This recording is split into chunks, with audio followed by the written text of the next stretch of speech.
কোনোভাবেই থামছে না ইরান। আমেরিকা ও ইসরায়েলের চোখে চোখ রেখে যুদ্ধ চালিয়ে যাচ্ছে খামেনির উত্তরসূরিরা। ইরানের প্রতিশোধের আগুনে জ্বলছে গোটা মধ্যপ্রাচ্য। ট্রাম্প নেতানিয়াহুর পরিকল্পিত হামলার দাঁত ভাঙা জবাব দিতে এবার মরিয়া হয়ে উঠেছে সাহসী মুসলিম দেশ ইরান। এমন পরিস্থিতিতে ট্রাম্প যখন কঠোর হুঁশিয়ারি দিচ্ছেন, ফ্রান্সের প্রেসিডেন্ট ম্যাক্রো যখন পারমাণবিক অস্ত্র বানানোর ঘোষণা দিচ্ছেন, ঠিক তখনই কোন রকম ভয়ডরহীনভাবে ইসরায়েলে মুহুর্মুহু মিসাইল হামলা করে নেতানিয়াহুকে কড়া জবাব দিচ্ছে ইরান। তবে এই যুদ্ধে যখন পারমাণবিক অস্ত্রের ঝনঝনানির কথা উঠছে, ঠিক তখনই ভয়াবহ কম্পনে কেঁপে উঠল ইরান। অনেকের ধারণা ইরানের কাছে পারমাণবিক অস্ত্র আছে, তবে ইরান কখনোই সেটি স্বীকার করেনি। কিন্তু যে দেশের কাছে পারমাণবিক অস্ত্র নেই, সেই দেশ কিভাবে পারমাণবিক অস্ত্রধারী দেশের সাথে চোখে চোখ রেখে কথা বলছে?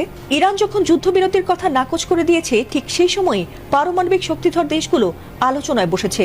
আর এই আলোচনার মধ্যেই কেঁপে উঠেছে ইরান, যেটিকে বলা হচ্ছে ভূমিকম্প। আসলে কি ইরানে ভূমিকম্প হয়েছে, নাকি অন্য কোনো ঘটনা ঘটতে যাচ্ছে?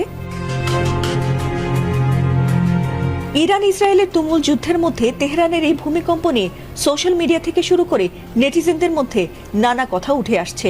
কেউ কেউ মনে করছেন ইরান হয়তো গোপনে ভারী ক্ষেপণাস্ত্রের পরীক্ষা চালিয়েছে, তবে সেটির কোনো জবাব এখনো পর্যন্ত ইরানের পক্ষ থেকে দেওয়া হয়নি। ইরানের এই ভূমিকম্পটি হয়েছে গেরাস অঞ্চলে, আর সেটির উৎপত্তিস্থল ছিল ভূপৃষ্ঠ থেকে মাত্র 10 কিলোমিটার গভীরে। অগভীর এই ভূমিকম্পের ফলে গেরাস ও এর আশেপাশের এলাকায় ব্যাপক কম্পন অনুভূত হয়েছে। কম্পনটি যদিও মৃদু ছিল, তবে যুদ্ধবিধ্বস্ত পরিস্থিতির মধ্যে এই প্রাকৃতিক কম্পন স্থানীয় বাসিন্দাদের মাঝে সৃষ্টি করেছিল চরম আতঙ্কের। তবে এখন পর্যন্ত বড় কোনো ধরনের ক্ষয়ক্ষতি বা হতাহতের খবর পাওয়া যায়নি। এদিকে এই যুদ্ধে ইরানের পাশে থাকার ঘোষণা দিয়েছে চীন।